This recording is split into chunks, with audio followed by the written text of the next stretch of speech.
ਹੁਣ ਤੱਕ ਤੁਸੀਂ ਪੜ੍ਹਿਆ ਕਿ ਮੈਂ ਆਪਣੀ ਨਨਾਣ ਨੂੰ ਕਿਹਾ ਕਿ ਕੁਝ ਦਿਨਾਂ 'ਚ ਮੇਰੀ ਦਵਾਈ ਦਾ ਕੋਰਸ ਪੂਰਾ ਹੋ ਜਾਵੇਗਾ ਤੇ ਮੇਰੀ ਐਲਰਜੀ ਖਤਮ ਹੋ ਜਾਵੇਗੀ, ਫਿਰ ਮੈਂ ਆਪਣਾ ਚਿਹਰਾ ਢੱਕਣਾ ਬੰਦ ਕਰ ਦਿਆਂਗੀ। ਐਨੇ 'ਚ ਉੱਥੇ ਵਿਕਰਮ ਆ ਗਿਆ ਤੇ ਉਸਨੇ ਮੈਨੂੰ ਕਿਹਾ।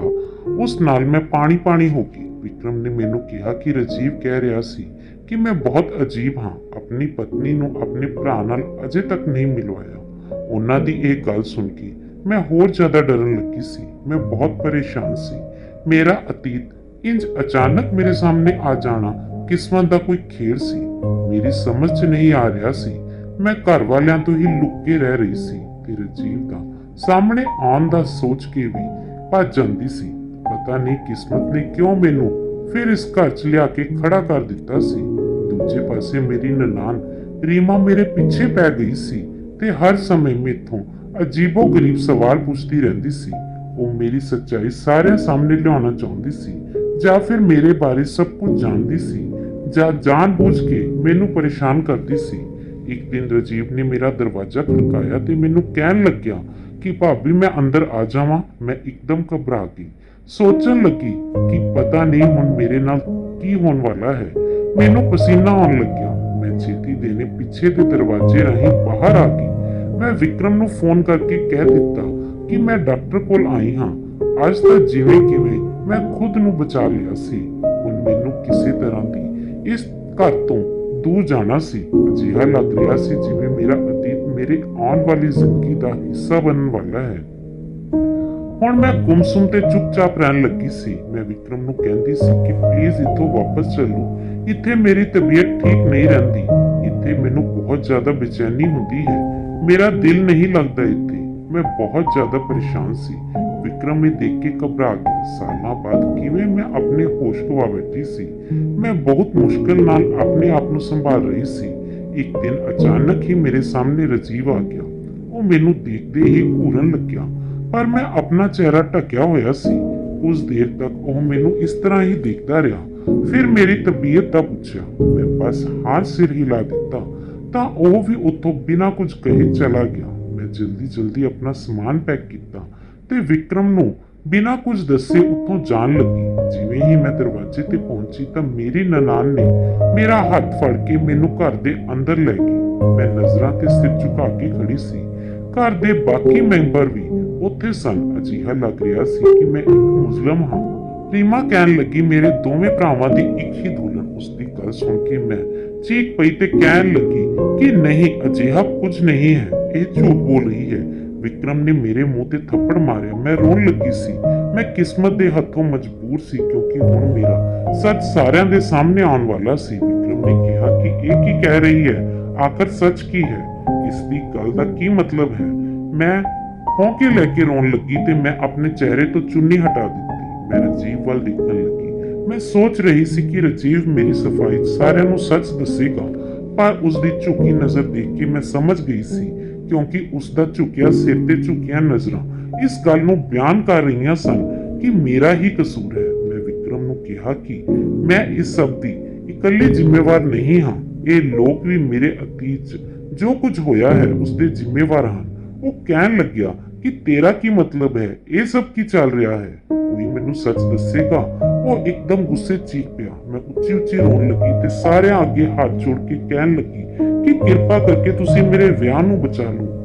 ਮੇਰੀ ਗਲਤੀ ਸਿਰਫ ਇੰਨੀ ਕੁ ਹੈ ਕਿ ਮੈਂ ਆਪਣੇ ਅਤੀਤ ਨੂੰ ਭੁਲਾ ਕੇ ਅੱਗੇ ਦੀ ਜ਼ਿੰਦਗੀ 'ਚ ਕਦਮ ਰੱਖਿਆ ਤੇ ਵਿਕਰਮ ਨਾਲ ਵਿਆਹ ਕਰ ਲਿਆ। ਮੈਨੂੰ ਰੋਂਦਾ ਦੇਖ ਮੇਰੀ ਸੱਸ ਨੂੰ ਮੇਰੇ ਤੇ ਤਰਸ ਆ ਗਿਆ। ਉਹ ਮੇਰੇ ਕੋਲ ਆਈ ਤੇ ਮੈਨੂੰ ਗਲੇ ਲਾ ਕੇ ਦਿਲਾਸਾ ਦੇਣ ਲੱਗੀ ਤੇ ਵਿਕਰਮ ਨੂੰ ਜਦੋਂ ਮੇਰਾ ਸਾਰਾ ਸੱਚ ਦੱਸਣ ਲੱਗੀ ਤਾਂ ਉਹਨਾਂ ਕਿਹਾ ਕਿ ਇਹ ਲੜਕੀ ਸੱਚ ਆਖ ਰਹੀ ਹੈ। ਕਈ ਸਾਲ ਪਹਿਲਾਂ ਜਦੋਂ ਅਸੀਂ ਤੈਨੂੰ ਸ਼ਹਿਰ ਭੇਜ ਦਿੱਤਾ ਸੀ, ਇਸ ਪਿੰਡ 'ਚ ਇੱਕ ਅਜੀਬ ਦਸਤੂਰ ਸੀ। ਮਾਤਾ ਪਿਤਾ ਆਪਣੇ ਬੱਚਿਆਂ ਦਾ ਬਚਪਨ 'ਚ ਹੀ ਵਿਆਹ ਕਰ ਦਿੰਦੇ ਸਨ। ਖਾਸ ਕਰਕੇ ਲੜਕੀਆਂ ਦੇ ਮਾਤਾ ਪਿਤਾ ਆਪਣੇ ਸਿਰ ਦੇ ਬੋਝ ਨੂੰ ਘੱਟ ਕਰਨ ਲਈ ਆਪਣੀ ਬੇਟੀ ਦਾ ਵਿਆਹ ਬਚਪਨ 'ਚ ਹੀ ਕਰ ਦਿੰਦੇ ਸਨ। ਇਸ ਲੜਕੀ ਤੇ ਰਾਜੀਵ ਦਾ ਬਚਪਨ 'ਚ ਹੀ ਵਿਆਹ ਕਰ ਦਿੱਤਾ ਗਿਆ ਸੀ, ਪਰ ਜਦੋਂ ਬੱਚੇ ਜਵਾਨ ਹੁੰਦੇ ਸਨ ਤਾਂ ਉਹ ਇਸ ਬਚਪਨ ਦੇ ਵਿਆਹ ਨੂੰ ਮੰਨਣ ਤੋਂ ਇਨਕਾਰ ਕਰ ਦਿੰਦੇ ਸਨ। ਜੇਕਰ ਉਹਨਾਂ ਦੇ ਮਾਤਾ ਪਿਤਾ ਉਹਨਾਂ ਨਾਲ ਜ਼ਬਰਦਸਤੀ ਕਰਦੇ ਹਨ ਤਾਂ ਉਹ ਤੰਗ ਆ ਕੇ ਘਰ ਛੱਡ ਕੇ ਚਲੇ ਜਾਂਦੇ ਸਨ ਜਾਂ ਫਿਰ ਆਪਣੀ ਪਤਨੀ ਨੂੰ ਤਲਾਕ ਦੇ ਦਿੰਦੇ ਸਨ। ਉਹ ਦੱਸਣ ਲੱਗੀ ਕਿ ਇਸੇ ਤਰ੍ਹਾਂ ਰਾਜੀਵ ਤੇ ਰੋਮਾ ਨਾਲ ਵੀ किस्मत ने यही खेड खेडी, इन्हां दा भी बचपन बर्बाद हो गया। पर राजीव ने घरों भज के अपनी पसंद की लड़की नाल विआह कर लिया ते यह बेचारी किस्मत की मारी राजीव का इंतजार करती रही। पिंड वालियां ने इसनूं ताने दे दे के इसका जिउणा हराम कर रखिया सी। इत्थों तक कि इसके खुद के घर वालियां ने अते रिश्तेदारां ने भी इसका साथ नहीं दिता ते इत्थे साडे घर वापस आ गए। पर असीं इत्थे भी इसनूं चैन नाल जिउण नहीं दिता ते कुछ दिन बाद राजीव ने भी इसनूं भुला दिता ते कहण लग्या कि मेरा इस नाल कोई रिश्ता नहीं है ते असीं इस लड़की नूं इत्थों धक्के दे के कढ दिता। ये बेचारी दर दर दीआं ठोकरां खांदी रही। फिर मैं विक्रम नूं अगे दा सच दस्सिया कि इस तो बाद मेरी मां ने मैनूं भूआ कोल शहर भेज दिता ते मैनूं अपनी कसम दित्ती कि मैं अपने अतीत नूं भुला के अपनी जिंदगी च अगे वधांगी ते कदे भी सच नूं किसी दे सामने नहीं दसांगी। विक्रम कहण लग्या कि इन्ना वड्डा सच तू मैथों लुकोया। ये सारे तेरे गुनाहगार हन पर तू मेरी गुनाहगार है। मैं तेरे नाल सच्चा प्यार कीता ते तू मैनूं कुछ भी दसना जरूरी नहीं समझिया। होर तां होर मेरे भरा दी पहली पत्नी है। ये सब कुछ जान के तू किवें मेरे नाल रह सकती सी। तू अपने नाल नाल मैनूं भी इस पाप दा हिस्सेदार बना लिया। जदों तेरा पहला विआह हो गया सी तां तू मेरे नाल किवें विआह कर सकती सी। मेरे ते राजीव तो इलावा रीमा भी सारा सच जानदी सी। मैं रीमा नूं घूर के देखिया। इन्नी देर च राजीव की पत्नी ने उसनूं जोर नाल थप्पड़ मारिया ते कहण लगी कि ये सब की चल रहा है। तू मैनूं धोखा दिता, धोखे नाल तू मेरे नाल विआह कीता है ते हुण मैं तेनूं तलाक देआंगी। रीमा रोण लगी ते कहण लगी कि तुसीं सारे मैनूं माफ कर दिओ, सारी गलती मेरी है। मैं शुरू तो ही भाभी दा चेहरा देख लिया सी ते उसनूं पहचान लिया सी। मैं उन्हां दा सच घर वालियां दे सामने लिया के उन्हां तो बदला लेना चाहुंदी सी। मैं रीमा नूं देखण लगी ते सोचण लगी कि पता नहीं ये किहड़ा सच दस्सण वाली है। ਉਹ ਕਹਿਣ ਲੱਗੀ ਕਿ ਰੋਮਾ ਦਾ ਭਰਾ ਤੇ ਮੈਂ ਇੱਕ ਦੂਜੇ ਨਾਲ ਪਿਆਰ ਕਰਦੇ ਸੀ ਤੇ ਵਿਆਹ ਕਰਨਾ ਚਾਹੁੰਦੇ ਸੀ, ਪਰ ਰਾਜੀਵ ਤੇ ਰੋਮਾ ਦੇ ਵਿਆਹ ਨੇ ਸਭ ਕੁਝ ਬਰਬਾਦ ਕਰਕੇ ਰੱਖ ਦਿੱਤਾ। ਇਹਨਾਂ ਦੋਵਾਂ ਕਰਕੇ ਸਾਡਾ ਵਿਆਹ ਨਹੀਂ ਹੋ ਸਕਿਆ। ਉਸੇ ਸਮੇਂ ਮੈਂ ਸੋਚ ਲਿਆ ਸੀ ਕਿ ਮੈਂ ਇਸ ਤੋਂ ਬਦਲਾ ਲੈ ਕੇ ਰਹਾਂਗੀ। ਜਦੋਂ ਮੈਂ ਪਹਿਲੀ ਵਾਰ ਇਸ ਨੂੰ ਦੇਖਿਆ ਤਾਂ ਮੇਰੇ ਦਿਲ 'ਚ ਸਾਲਾਂ ਪੁਰਾਣੀ ਨਫ਼ਰਤ ਜਾਗ ਗਈ ਤੇ ਮੈਂ ਸੋਚ ਲਿਆ ਕਿ ਮੈਂ ਇਸ ਤੋਂ ਬਦਲਾ ਲੈ ਕੇ ਰਹਾਂਗੀ। ਪਰ ਮੇਰੀ ਇਸ ਇੱਕ ਗਲਤੀ ਨਾਲ ਬਹੁਤ ਸਾਰੇ ਲੋਕਾਂ ਦੀ ਜ਼ਿੰਦਗੀ ਬਰਬਾਦ ਹੋ ਜਾਵੇਗੀ। ਪਲੀਜ਼ ਤੁਸੀਂ ਸਾਰੇ ਮੈਨੂੰ ਮਾਫ ਕਰ ਦਿਓ। ਉਹ ਰਾਜੀਵ ਤੇ ਚੀਕਣ ਲੱਗੀ ਤੇ ਕਹਿਣ ਲੱਗੀ ਕਿ ਰਾਜੀਵ ਸੱਚ ਦੱਸੋ, ਤੇਰੀ ਤੇ ਵਿਕਰਮ ਦੀ ਨਹੀਂ ਤਾਂ ਇਹਨਾਂ ਦੋਵਾਂ ਲੜਕੀਆਂ ਦੀ ਜ਼ਿੰਦਗੀ ਬਰਬਾਦ ਹੋ ਜਾਵੇਗੀ। ਜੇਕਰ ਤੂੰ ਅੱਜ ਸਭ ਕੁਝ ਸੱਚ ਨਹੀਂ ਦੱਸਿਆ ਤਾਂ ਸਭ ਬਰਬਾਦ ਹੋ ਜਾਵੇਗਾ। ਮੇਰੀ ਨਜ਼ਰ ਰਾਜੀਵ ਤੇ ਟਿਕੀ ਹੋਈ ਸੀ। ਉਸਦੇ ਮਾਤਾ ਪਿਤਾ ਵੀ ਬਹੁਤ ਜ਼ਿਆਦਾ ਸ਼ਰਮਿੰਦਾ ਸਨ। ਰਾਜੀਵ ਦੀ ਪਤਨੀ ਵੀ ਉਸ ਨੂੰ ਫੜ ਕੇ ਹਲੂਣ ਰਹੀ ਸੀ। ਐਨੀ ਦੇਰ 'ਚ ਮੈਂ ਚੱਕਰ ਖਾ ਕੇ ਜ਼ਮੀਨ ਤੇ ਡਿੱਗ ਪਈ ਤੇ ਬੇਹੋਸ਼ ਹੋ ਗਈ। ਉਸ ਦੇਰ ਬਾਅਦ ਮੈਨੂੰ ਹੋਸ਼ ਆਇਆ ਤਾਂ ਮੈਨੂੰ ਡਾਕਟਰ ਦੀ ਆਵਾਜ਼ ਸੁਣਾਈ ਦਿੱਤੀ ਜੋ ਸਾਰਿਆਂ ਨੂੰ ਦੱਸ ਰਹੀ ਸੀ ਕਿ ਤੁਸੀਂ ਇਹਨਾਂ ਦਾ ਬਹੁਤ ਜ਼ਿਆਦਾ ਖਿਆਲ ਰੱਖੋ ਕਿਉਂਕਿ ਇਹ ਗਰਭਵਤੀ ਹੈ। ਮੇਰੀ ਅੱਖ ਖੁੱਲ ਗਈ ਤੇ ਇਹ ਸੁਣ ਕੇ ਤਾਂ ਮੇਰੀ ਹਾਲਤ ਹੋਰ ਜ਼ਿਆਦਾ ਖਰਾਬ ਹੋਣ ਲੱਗੀ। ਰੀਮਾ ਤੇ ਵਿਕਰਮ ਦੀ ਮਾਂ ਮੈਨੂੰ ਸੰਭਾਲਣ ਲੱਗੀਆਂ। ਵਿਕਰਮ ਵੀ ਆਪਣਾ ਸਿਰ ਫੜ ਕੇ ਬੈਠ ਗਿਆ। ਅਜਿਹਾ ਲੱਗ ਰਿਹਾ ਸੀ ਜਿਵੇਂ ਕਿਆਮਤ ਟੁੱਟ ਪਈ ਹੋਵੇ। ਇੱਕ ਹੀ ਲੜਕੀ ਦੋ ਭਰਾਵਾਂ ਦੀ ਪਤਨੀ ਕਿਵੇਂ ਹੋ ਸਕਦੀ ਹੈ? ਵਿਕਰਮ ਮੇਰੇ ਅੱਗੇ ਹੱਥ ਜੋੜ ਕੇ ਕਹਿਣ ਲੱਗਿਆ ਕਿ ਮੈਨੂੰ ਅੱਗੇ ਦਾ ਸੱਚ ਦੱਸੋ ਕੀ ਹੈ। ਇਸੇ ਵੇਲੇ ਰੀਮਾ ਕਹਿਣ ਲੱਗੀ ਕਿ ਵਿਕਰਮ ਵੀਰ, ਰਾਜੀਵ ਗੁਨਾਹਗਾਰ ਹੈ। ਇਸਨੇ ਹੀ ਇਸ ਨਾਲ ਇਹ ਸਭ ਕੁਝ ਕੀਤਾ ਹੈ ਤੇ ਹੁਣ ਇਹ ਚੁੱਪਚਾਪ ਖੜਾ ਹੈ। ਵਿਕਰਮ ਨੇ ਗੁੱਸੇ 'ਚ ਰਾਜੀਵ ਨੂੰ ਥੱਪੜ ਮਾਰਿਆ ਤਾਂ ਰਾਜੀਵ ਜ਼ਮੀਨ ਤੇ ਡਿੱਗ ਗਿਆ ਤੇ ਵਿਕਰਮ ਦੇ ਪੈਰ ਫੜ ਕੇ ਮੁਆਫੀ ਮੰਗਣ ਲੱਗਾ ਤੇ ਕਹਿਣ ਲੱਗਿਆ ਕਿ ਮੈਂ ਹੀ ਰੋਮਾ ਦਾ ਗੁਨਾਹਗਾਰ ਹਾਂ। ਉਸਨੇ ਦੱਸਿਆ ਕਿ ਕਈ ਸਾਲ ਪਹਿਲਾਂ ਜਦੋਂ ਮੈਂ ਆਪਣਾ ਦੂਜਾ ਵਿਆਹ ਕਰਨ ਦਾ ਸੋਚਿਆ ਸੀ, ਉਸੇ ਸਮੇਂ ਮੈਂ ਇਸ ਨੂੰ ਤਲਾਕ ਦੇ ਪੇਪਰ ਭਿਜਵਾ ਦਿੱਤੇ ਸਨ।